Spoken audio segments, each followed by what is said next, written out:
What's going on, guys? Matt here. So today we are looking at the SE6. I'm really excited to talk about this blade, and right off the bat I just want to say if you can hear some rain, it's kind of raining right now, so it might be a little loud. You might hear that in the background as we go along with this video. But let's get into the SE6. We'll talk about specs, we'll do some size comparisons, then we'll talk about what I like, what I don't mind, and what I don't like, and then something unique about the blade. Let's go with those size comparisons first, actually. So let's compare this to another Esee blade, one I don't think that we've seen on the channel yet, the Esee5. So the Esee5, you know, you look at these knives, you're like, oh, they're pretty similar in size, you know, a little bit longer of a blade right here, but really this is where we get the big difference between these two blades. We're looking at a 1/4 inch thickness on here and about 3/16 of an inch thickness. So a lot heavier. This is 16 ounces. This is 11 or 12, I think. So yeah, a lot different of a blade in comparison to this other Esee, but I do quite love the Esee5. All right, let's compare it to another knife. Let's look at a blade I just got actually for my birthday, which is the the CRKT Biwa little blade. So this is a full-size blade, guys. This is kind of in your K-bar size knives, you know, not quite as big as a K-bar, but nearly that size. Okay, let's look in comparison to a pretty well-known knife, so Kershaw Blur. There you go, just to give you kind of a good size comparison. And let's do one more. Let's do this CGRB. I always forget the name of this one, guys. Let me know in the comments. Whenever I do a review on it, obviously I'll have to look it up. But it's on the tip of my tongue, but I never remember what it is. But that's about a 3.5 inch blade right there. So that's your size comparisons. And let's talk specs. So we're looking at a 6.5 inch overall blade, 5.75 inch cutting edge. As you can see, there's a good size finger choil right there. It is, as I mentioned, 0.188 inches thick, which equals to about 3/16 of an inch. It's 12 ounces just for the blade. This is, of course, made in the United States. It has a polymer sheath that most of them will come with. I actually just bought this blade and I bought the sheath separately. Made of 1095 steel, and to pick this up, usually they're around $140, sometimes a little bit cheaper, sometimes a little bit more expensive, but usually you can find them around $120 to $140, kind of in that range.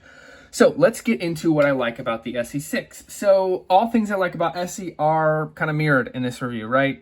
Things I talk about, made in the United States, fantastic warranty, great ergonomics, good fit and finish. That kind of all is kind of, it mimics itself, you know, it shows itself in this SE6. So like all those things consistently about this blade. Another thing I really like about this blade is it's a really good do-it-all size. Now some knives, like let's pull out this Joker, and this is the Lynx. This is a 4-inch blade, and it's a great bush crafting knife. You know, I've done some feather sticking with this. It's a great kind of controllable bush crafting size. But to span a log or to do any kind of major, even light chopping, you're not going to get that with this knife. It just doesn't have the length, and it doesn't have the heft to do that. The SE6 is kind of in that K-bar range, a little bit smaller, but it has the heft, even though it's not terribly heavy, and it has the length to do a lot of those tasks without being, you know, kind of very cumbersome, kind of like the Esee5. The Esee5 is quite heavy. So I really like the size. I just think it's a really, really good do-it-all size. It's not too large to do, especially like this, do fine stuff, and it's not too small to where you can't, you know, span a log or do some kind of shelter making stuff like that. So good overall size. I like that about it. Another thing I appreciate about it is this handle. Now, there is one thing I don't like about the handle. We'll talk about that later. But as you can see, these are contoured nicely. I like these flat scales. I like these flat scales a lot more than I like the contoured G10 scales that they have in the Knife Connection has for the Esee series. They just fit my hand better. So, but these are very clearly, you can see, fit and finish is great on them. They're not proud. They're just aligned very nicely. So handle scales and the overall handle kind of layout, very nice. Appreciate that. Another thing I really like is the flat pommel. So some knives, like let's pull out the Esee5 one more time, have this kind of glass breaker pommel. Now, I know this was designed for like Air Force pilots to be able to kind of get themselves out of an airplane and then survive in certain situations. And it has that glass breaker on the back for a good reason. You know, if you needed to pound yourself out of glass, especially really heavy glass used for planes, you know, you could do that. But it's not as utilitarian. In my opinion. I have used it actually. I used it to crack open a nut when I was on a trail the other day. And while I do like that kind of option, you know, as a defensive or somewhat utilitarian use pommel, I like the flat more because you can pound things with it and hammer stakes with it and stuff like that. Let me let me know if any of you guys have hammer stakes with the butt of your knife. I know maybe with like a K-bar, with that really disc-shaped pommel where you have a lot of room, maybe you would. But with something like this, boy, it would be really easy to hit it and then just slap your fist on the ground. So I've never done that personally. Honestly, I'd rather just pick up a rock, or if I only have a blade and, you know, just use kind of the flat to do it. It's tough enough to do that. But often I have like an axe or let's say a bigger blade to be able to do something like that with it. But I do like that it has that flat because I just think it's more utilitarian than kind of a skull cracker or glass breaker pommel. So I also like the jimping, and I talked about this in the SE4. I just think Esee does such a good job with jimping. It's not too sharp. It's not too dull. You know, it's just a good balance between those two things.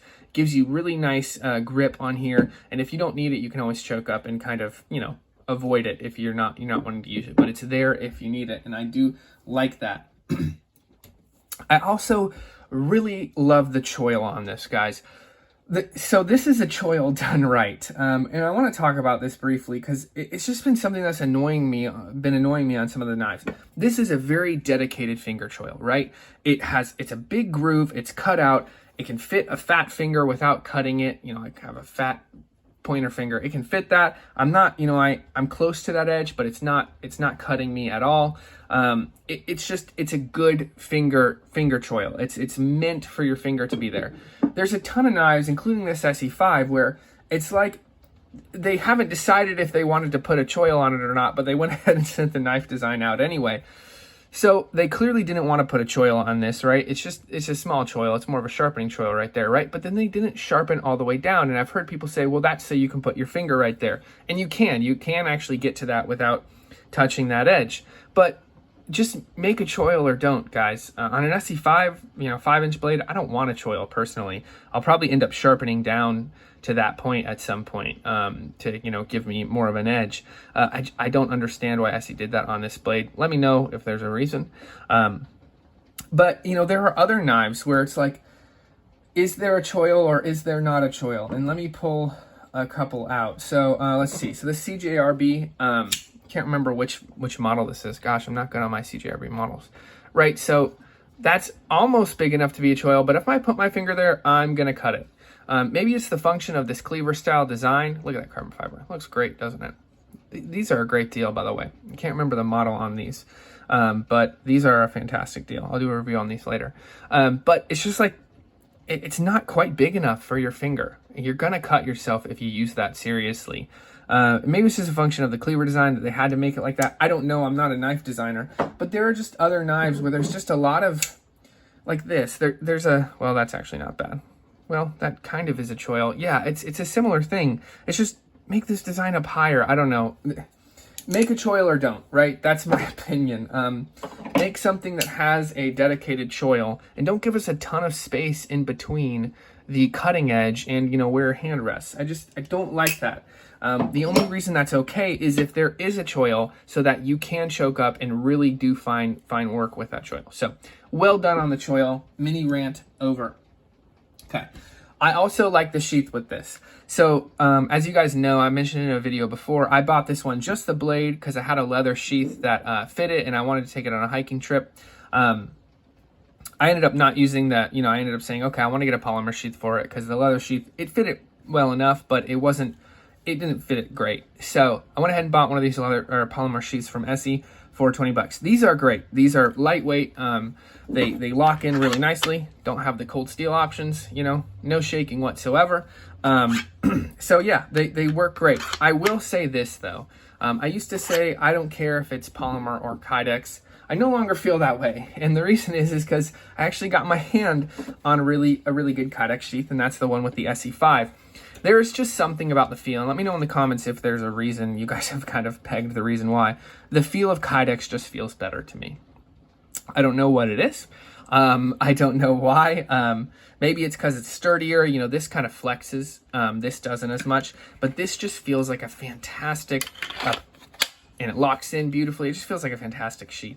This whole package right here really just feels nicely. So if I hang on to this SE6, I'll probably get a Kydex sheath now because I'm hooked on this Kydex sheath. I love them. So yeah, but it is a nice sheath. It comes with it, you know, it usually comes with a belt attachment, and it you know, it's good out of the box. That's one thing nice about this blade as well.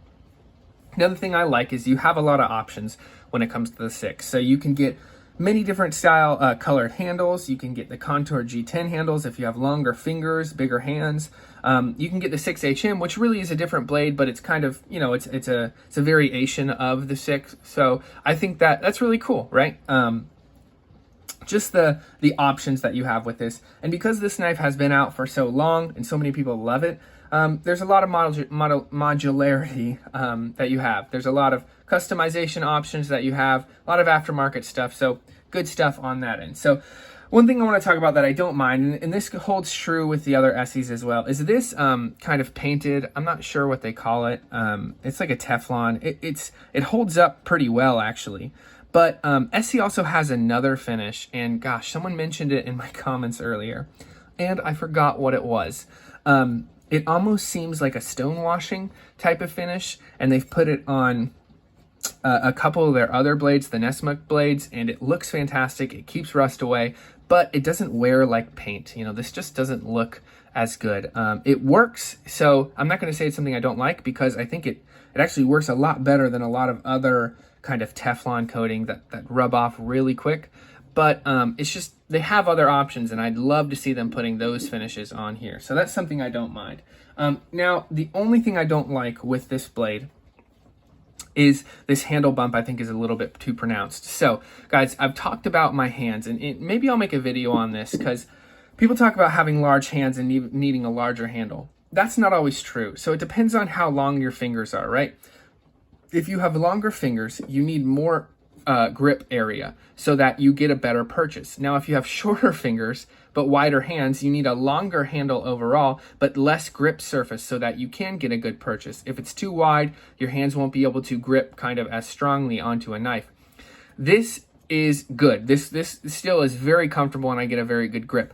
But that handle bump right there is just a little bit wider than I'd like it. If it was shaved down by like 2 millimeters, it would probably fit my hand a little bit better.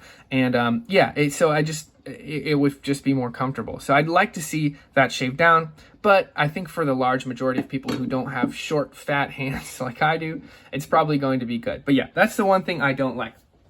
What is unique about the SE6? I think the SE6 is like their flagship design. It's like the go-to, you want a knife that can do literally everything. It can be used, you know, as a, if you're a soldier, you know, it has the guard, it has a nice blade. I think it would be perfectly adequate as a tactical blade. It's also a great outdoors blade. You have the full flat grind, which I do prefer high saber grinds, but still nice and slicey. You can get up on it. It's not too heavy. You know, it has the width or the length to do a light chopping, to baton, to carve, to make feather sticks. So it's kind of your one size fits all blade, and really it does a lot of those things quite well. So you're not giving up much when it comes to this blade, which I think is awesome. So you're getting a do-it-all blade that actually does it all quite well. So I think that's what's unique about the SE6. Guys, do I recommend it? Absolutely. Get an SE6 if you're interested in a blade of this style, and if you're interested in a blade of this size. Thanks so much for watching. Make sure to like and subscribe, and we will see you in the next video. Peace.